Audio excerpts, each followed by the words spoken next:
Olá, amigos, boa noite. Estamos aqui com mais um dos nossos programas, A Hora do Chico. E dessa vez nós temos como novidade a possibilidade de haver uma interação com aqueles que com certeza queiram participar do nosso programa, A Hora do Chico. E esse programa, ele já tem alguns meses, alguns dias, nos dado a satisfação de termos sempre contactado com os amigos que sempre estão nos dando o prazer da audiência, da satisfação do acompanhamento. Então, o nosso programa de hoje, especialmente, nós vamos falar de uma coisa chamada projeto. O que é o projeto? O projeto é um plano de futuro, é algo que a gente idealiza com o sentido de concretizar, obviamente, no momento futuro. E esse projeto nosso, ele tem uma importância fundamental porque ele é um projeto de autoconhecimento. Porque eu sempre digo, a própria reencarnação é um projeto, é uma programação previamente feita por você, com a ajuda, logicamente, dos espíritos superiores, para que você, ao retornar ao campo da existência humana, você consiga resolver algumas pendências que ficaram nas experiências anteriores. Mas também há uma necessidade de evoluir, de crescer, enfim, tudo faz parte desse projeto. E o autoconhecimento é o assenhoramento de si. Esse é o grande problema da humanidade, é você se conhecer, você se olhar, você se sentir. Quando nós falávamos do Sermão da Montanha e vimos que o primeiro momento do sermão das bem-aventuranças, ele fala de humildade, né? Bem-aventurados os pobres de espírito, porque terão o reino de Deus. Então ele fala dessa necessidade que nós temos de sermos humildes. Humildade não é uma ação que se pratica apenas na convivência, mas sobretudo dentro da natureza íntima. Sabermos lidar com as nossas fraquezas, com os nossos problemas, que não são poucos, com certeza, por conta até dessa experiência tão difícil que é a existência temporária aqui na Terra. E eu tentei encontrar algo que pudesse enriquecer o início desse nosso projeto, eu me lembrei de uma parábola muito rica de conhecimento, como todas as parábolas que Jesus nos deixou como legado para que nós pudéssemos entender. Porque Jesus, ele na condição de mestre, ele veio nos ensinar. Ele teve esse papel brilhante de nos mostrar caminhos, nortes. E ele falava muito do sofrimento. O sofrimento como sendo um dos maiores problemas do ser humano. E muitas vezes não entendemos, sentimos a dor e, consequentemente, nos revoltamos, nos sentimos vítimas e muitas vezes não entendemos que o sofrimento é uma correção da misericórdia de Deus, nos dando a oportunidade de mudarmos coisas que até então nós não mudávamos porque nos faltava humildade. E a parábola do semeador, ela cai muito bem dentro desse nosso projeto, porque ela fala da semente e fala da terra. O que seria a semente? A semente é a palavra. A terra é a nossa consciência, é o nosso coração, é a nossa natureza mais íntima. E ele dizendo que aquele homem saiu a semear e o primeiro terreno que ele encontra é um terreno sólido, resistente, refratário, e por ser um terreno muito compactado, a semente não consegue penetrar. E, consequentemente, as árvores, como ele diz, as aves do céu, elas vêm e levam aquelas sementes, ou seja, as sementes eram boas, serviram para as aves. O que seriam as aves? Seriam os espíritos bons, aqueles que realmente entendem o significado daquela semente. Mas o homem refratário a tudo isso, ele não deixa. A ignorância faz com que a gente muitas vezes não permita que o conhecimento, que a palavra chegue até nós. Quantas vezes nós resistimos às orientações, até mesmo dos nossos amigos, os filhos não querem deixar que a semente do pai penetre no seu território, por estar muito fechado para novas ideias, por falta de humildade e muitas vezes por falta de tantos outros fatores, essas sementes elas não conseguem penetrar neste sólido, por ser um sólido árido, um solo de difícil acesso. E nós somos um pouco de tudo isso. E em segundo momento ele fala de um solo que era pedregoso, ou seja, haviam pedras, havia entre espaços sempre pequenos, o suficiente para que aquela semente pudesse ali penetrar, mas por não ter profundidade, a semente ela germinou, desenvolveu, ou seja, havia uma receptividade, mas muitas coisas bloquearam. O que seriam essas pedras do solo que não permitiu que a semente germinasse com toda a sua plenitude? São os aconselhamentos que a gente muitas vezes, como eu disse anteriormente, nós não entendemos. As pedras são os pensamentos muitas vezes conflituosos, a própria ansiedade, o estresse faz com que a semente, mesmo estando em um solo fértil, ela não encontre espaço para se estruturar. Então a árvore ela não terá um plano de sustentação. O que seria essa árvore? A nossa consciência plena. Consequentemente, nós aprendemos, mas não damos valor àquilo que aprendemos, facilmente aquilo desaparece de nós, que são os ensinamentos. Quantas pessoas vão para a igreja, vão para o templo, vão para a casa espírita e como recebem essas sementes, lá mesmo elas deixam, porque não levam aquilo para o lado mais profundo da sua essência. Porque toda semente ela tem que atingir uma certa profundidade para quando germinar ela deixar raízes profundas para que a árvore ou a planta que ali venha crescer tenha o seu poder de sustentação. E o que é que faz a gente ser frágil? O que é que faz a gente muitas vezes duvidar, não ter consciência das coisas, não ter certeza? É porque a gente não tem profundidade naquilo que a gente pensa. Aí vem exatamente o projeto, o autoconhecimento. Se eu não me conheço, eu não me vejo, eu não me olho, não me sinto, consequentemente eu fico à mercê daquilo que as pessoas dizem que eu sou. Se dizem que eu sou feio, eu me acho feio. Se dizem que eu sou ruim, eu me acho ruim. Isso é muito comum dentro da sociedade que nós vivemos. Porque eu sempre digo, quando numa convivência duas pessoas têm uma mesma experiência, elas são conflituosas, porque cada um defende o seu ponto de vista. É aquilo que a gente sempre diz, a maior coisa que existe entre as diferenças são as individualidades. Todo mundo é dono da sua verdade. E aí começam a surgir os conflitos, a falta de paciência, e aí desmoronam as relações e os relacionamentos. Mas temos um terceiro caso, que é o caso do terreno que é fértil. Ou seja, essa consciência está aberta, mas não só ali se desenvolve a semente da planta que você deseja, mas também os espinheiros, que são plantas também. Só que as plantas, nesse caso aqui, elas têm o poder de crescer e frutificar. Daí Jesus ter dito, se conhece a planta pelo fruto, ou se conhece o fruto pela planta. Então, consequentemente, os espinhos vão roubar todos os nutrientes da terra, como a planta precisa, ele também precisa para se desenvolver.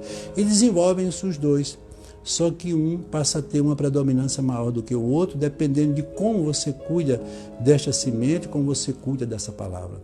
E vejam que tudo isso é lição para ser aprendida. Veja como Jesus foi fantástico nesta parábola, trazendo para nós a ideia da semente como palavra e do terreno como consciência.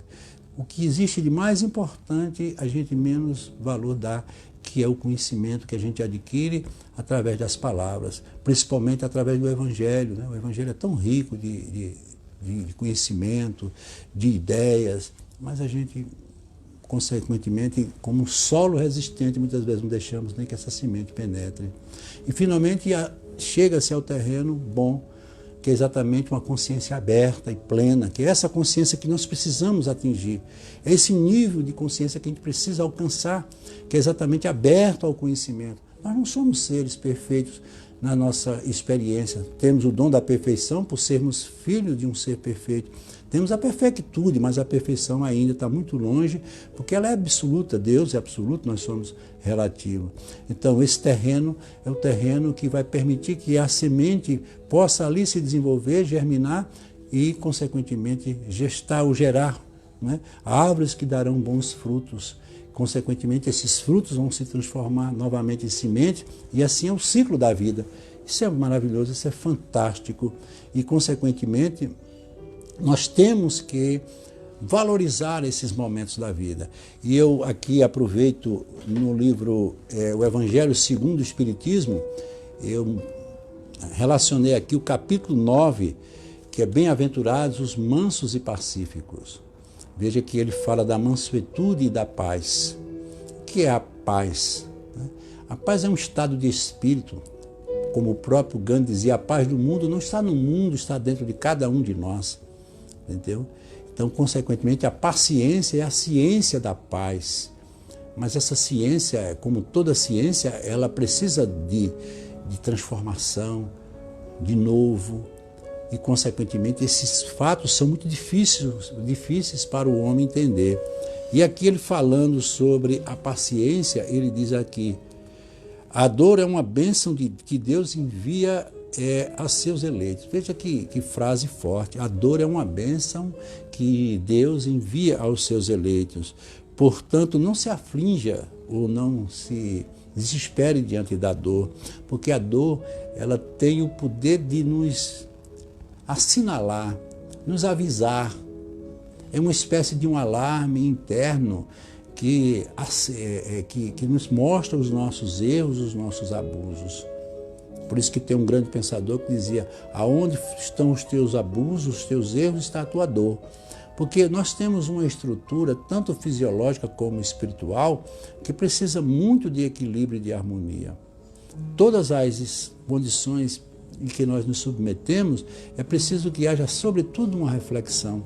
Mas é importante, mas uma importância maior é a forma como você está lidando com os seus pensamentos. Porque esses pensamentos vão gerar, consequentemente, estruturas mentais que vão dar a você felicidade, infelicidade, alegria, tristeza, enfim. Tudo vai depender da forma como você pensa. E ele diz assim, sejam pacientes. A paciência também é caridade e devem praticar a lei da caridade todos aqueles que tiver a paciência como um atributo do céu. Veja que ele fala da caridade. A caridade que muitas vezes a gente vê de uma maneira tão diferente. A caridade é essencial. Essa é a caridade da essência, a caridade interior. É aquela que o indivíduo pratica consigo mesmo, eliminando os sentimentos de culpa, eliminando muitas vezes a revolta, aprendendo a perdoar, aprendendo a se reconciliar consigo mesmo, principalmente nos momentos de grande conflito. E com isso o homem atinge os níveis mais elevados do seu processo evolutivo.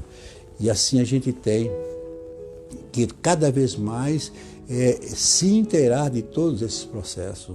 Então, uma das coisas mais importantes dentro da nossa experiência terrena é nós sabermos que somos seres espirituais que habitamos um corpo físico. Muita gente pensa completamente diferente. Pensa que ele é um corpo que possui um espírito. Não, a essência é o espírito. Então, todos nós, ao terminarmos essa nossa transição aqui na Terra, vamos nos despojar, vamos nos separar deste corpo que foi magnificamente elaborado pela nossa necessidade e, consequentemente, nós iremos voltar a ser aquilo que é verdadeiramente cada um de nós, a nossa essência, né? A nossa natureza. E essa natureza faz com que nós tenhamos, com certeza, esse grande fator de evolução, que é a própria experiência de vida. A imortalidade da alma, ela é o poder moralizador do espírito. Veja, como é que eu posso, numa só experiência, como é que um aluno vivendo um período curto dentro de uma escola, ele tem a capacidade de aprender tudo o que é preciso aprender, né? Então, para que nós possamos entender verdadeiramente o que seja essa nossa evolução, o que seja esse nosso processo evolutivo, é necessário que nós possamos, de uma vez por todas, acreditar na reencarnação. Reencarnar é voltar à carne. É como se o aluno saísse da escola e levando ainda algumas pendências, tivesse que voltar para dar continuidade aos seus estudos. É quando o espírito volta para continuar uma história que já começou e que já vem com ela tendo as experiências anteriores. Por isso que o Chico diz com tanta propriedade: nasceste na família que escolheste e ocupas o corpo necessário para a tua evolução. Então, tudo que fazemos aqui, nesta experiência transitória, perdurará para sempre em nossa vida imortal. Por isso que ele falava com tanta veemência: reconcilia-te com teus inimigos enquanto estiveres a caminho. Esse nosso projeto é exatamente um projeto de reconciliação com os nossos pendores, com os nossos inimigos, que são os nossos pensamentos em conflitos, as culpas, e, consequentemente, isso leva as pessoas a um estado, muitas vezes, de tristeza profunda, e aí vem as doenças oportunistas, que são muito bem colocadas dentro desses quadros, né? Então, não podemos esquecer que nós temos uma única vida, porém nós temos várias reencarnações. Você não vai perder nunca a sua natureza essencial. Você nunca vai deixar de ser você, por mais identidades que você assuma nessas experiências. Mas no final o que vai ficar é a sua natureza divina. Por isso que eu digo sempre, é muito importante você se acostumando a conviver plenamente com você, porque você veio só, você está só e você vai embora só. Então, as reencarnações ou as encarnações, elas são solidárias, né? Consequentemente, elas vão estar sempre nos trazendo a oportunidade de uma revisão, de um recomeço, né? Recomeçar é tão importante, né, gente? A gente muitas vezes tem uma dificuldade tão grande. Começar de novo, sim, sim. A vida nos dá tantas oportunidades nesse sentido. Você imagine se nós tivéssemos um Deus, como muitos pensam, um Deus determinístico, determinista, um Deus que nos pune, que nos castiga. Não, Deus é amor. O amor é sempre uma coisa que perdoa, o amor é grandeza interior, o amor é a capacidade que a gente tem de entender o próximo, de amar a si, amar a Deus e amar a vida. E, consequentemente, nós temos que entender isso. E aí o Allan Kardec fez uma pergunta muito interessante aos amigos da espiritualidade, que foi essa: que entende por lei natural? Veja o que eles dizem: a lei natural é a lei de Deus. Tudo que você imaginar na existência de qualquer ser está submetido a essa lei. Mas aonde foi que Deus colocou essa lei na vida de cada um de nós? Na própria consciência. Cada um carrega essa lei dentro de si. Entendê-la, usá-la, segui-la, isso aí é uma prerrogativa de cada um. A evolução vai fazendo você entender essa lei. E todas as vezes, segundo dizem os espíritos, que o homem se afasta dela, ele cai em sofrimento. Por isso que Jesus veio nos trazer os ensinamentos necessários para que o homem não se desvie do caminho, para que ele não deixe de lado aquilo que é preciso ele carregar consigo. Muitas vezes uma experiência difícil. Bem-aventurados os que choram, porque serão consolados. Olha o que ele diz aí. Ele fala que você chora, ele diz que você vai chorar, mas o consolo é exatamente essa condição que cada um adota para si. Mas para que eu me console, é preciso que eu entenda o que está me levando a chorar. Muitas vezes o choro vem movido por uma revolta, mas o projeto não permite a revolta. Deus não errou e não vai errar com você e nem com nenhum de nós, né? Então, vem uma pergunta, ainda dentro desse projeto do autoconhecimento, que é: por que nós reencarnamos? E eu falei agora há pouco, né? Então, nós reencarnamos ou nos encontramos aqui para trabalhar e diminuir as nossas dificuldades, né? Modificar os nossos projetos, minimizar as nossas inferioridades, realizar uma reforma, como eu tenho como projeto, uma reforma íntima. Para tal, nós devemos nos libertar do nosso ego e acessar a nossa versão verdadeira, que é a versão espiritual. Esse é o grande problema. Eu sempre digo, existem duas vozes que falam dentro de nós. Uma voz é do self, é do ser, é da essência, é uma voz divina. Outra voz é a voz do ego. Não significa que a voz da essência nos diga sempre coisas boas, porque ela é verdadeira.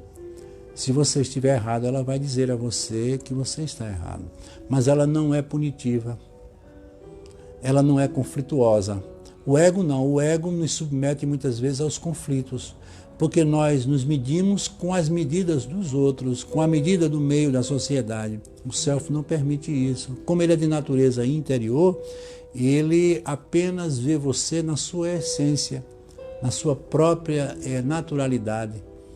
Consequentemente, a reencarnação é uma luta muito grande dentro desses dois campos, do ego e do espiritual, do mais interior, o self, como nos dizia o grande psiquiatra Carl Gustav Jung.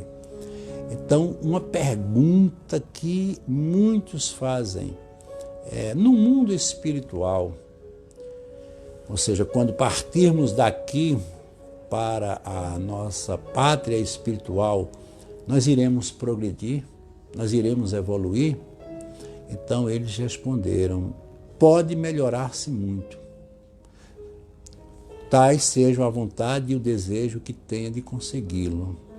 Todavia, na existência corporal é que ele põe em prática as ideias que adquiriu. Veja que orientação importante.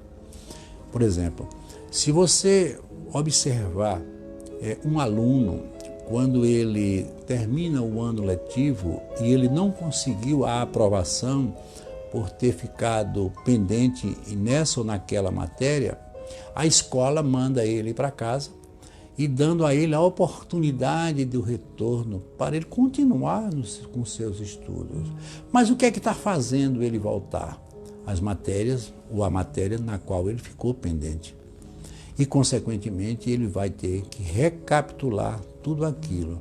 Mas se no período de férias ele for orientado e adquirir o desejo, a vontade de se melhorar naquelas matérias previamente, né? Conseguir uma ajuda, um auxílio, caso ele não possa sozinho, ao retornar à escola ele vem mais fortalecido, quebrando aquela resistência que ele tinha, não só da matéria, como do professor, como da própria turma, como aluno, e aí ele passa a entender melhor que é preciso ele trabalhar mais, estudar mais, ser mais cuidadoso com aquela matéria. Naquelas que ele é bom, ele já passou, ele só vai aprender ainda mais. Então, a reencarnação, ela é a volta exatamente para não só evoluirmos naquilo que somos bons, como resgatarmos aquilo que ainda temos dificuldade como projeto de vida. Na pergunta 260 do Livro dos Espíritos, Allan Kardec faz a seguinte indagação: como pode o espírito desejar nascer entre gente de má vida? Como é que o espírito deseja vir numa família conflituosa, cheia de dificuldades, de problemas, de animosidades, enfim? Aí eles dizem, é de fundamental importância que ele seja posto no meio onde possa sofrer a prova que pediu. Veja bem, vamos supor que a matéria que mais me prejudicou, me deixou refém, foi a arrogância, a prepotência. E eu sei que ela vai ser sempre a minha pedra do sapato. E o que é que eu faço? Eu tenho que vir numa família onde eu possa resgatar isso como uma experiência. E o que é que pode ocorrer? Eu ter conflitos para aprender a perdoar, para aprender a entender o próximo, para desenvolver a humildade, como nós comentamos. Então, essa família que eu vivo, por mais difícil que seja o entendimento da minha parte, era o melhor que poderia ser como experiência. Porque muitas vezes os nossos amigos, os nossos companheiros, os nossos aliados não dizem verdadeiramente o que sentem por nós ou o que nós somos para ele, mas muitas vezes o inimigo assinala fatos que para ele pode ser verdade, mas desperta em nós o sentido de um processo de mudança. Enfim, para que você possa se melhorar, é preciso que haja a experiência, muitas vezes dolorosa, para que você entenda que a vida é uma experiência plena de erros e acertos e, consequentemente, eliminar a culpa como sendo a grande inquisidora. Então, nós estamos numa experiência e a experiência nos permite, né, que nós erremos, mas que também valoriza os nossos acertos. Para lutar contra o instinto, muitas vezes, né, quantos de nós agem muito mais pelo instinto do que pela razão? A herança animal, que é cruel na vida de todos nós, consequentemente, ela nos deixa essas marcas que são muito difíceis de serem tiradas. São como nódoas, são as manchas que ficam dentro do nosso inconsciente e que precisam ser lavadas, removidas, e nós só conseguimos emitindo ondas de pensamentos positivos. No livro Evolução em Dois Mundos, num dos momentos mais importantes, está lá que o apóstolo Paulo, no versículo 44, capítulo 15, de sua primeira epístola aos Coríntios, ele disse: semeia-se corpo animal, ressuscitará corpo espiritual. Se há corpo animal, há também corpo espiritual. Nessa preciosa síntese, encontramos mais uma vez aquilo que nós comentamos no início, o verbo semear, né? A ideia da evolução. Consequentemente, é tudo que a gente precisa entender. Semear. Semear significa o quê? Plantar. Plantar significa o quê? Esperar. É um exercício de esperança. E para que a gente possa plantar e saber esperar, é preciso, sobretudo, a paciência. Como a gente comentou no início, saber esperar. Tudo na vida tem seu tempo, tem o seu momento. Por isso que ele disse, é tempo de plantar e há tempo de colher. Talvez nós tenhamos hoje muito mais plantando do que colhendo, mas não tem problema. Logo, logo você vai começar a colher os frutos do que você plantou. Mas há um fator importante e é preciso que todos entendam. Você planta o que você quiser. O livre-arbítrio foi, de tudo que Deus nos deu, o maior presente. Nos dá o direito de escolher o que quisermos. Agora, aquilo que você escolher é da sua responsabilidade. Ou seja, aquilo que você plantou, você tem que colher. Então é muito, muito, muito, muito ilustrativo isso. É nós termos cuidado naquilo que estamos dizendo, que estamos fazendo, para que amanhã a gente não venha pagar um preço muito alto como consequência ou como resposta daquilo que a gente praticou. A vida precisa muito, muito disso. E eu sei que muitos ainda encontram uma dificuldade muito grande. Mas não vamos nos desesperar, até porque esse nosso projeto é um projeto de reforma, né? É um projeto que nos dá o direito do autoconhecimento. Então, como projeto, nós estamos aqui apenas iniciando. Eu peço a todos que comecem a pensar nisso, procure conversar mais consigo e ouvir mais essa voz interior, que para a gente é muito mais importante do que a voz exterior. Não é que a gente não venha a valorizá-la como voz, mas é importante a gente primeiro se conhecer, se definir, se estabelecer para poder conhecer, definir, estabelecer as coisas do mundo.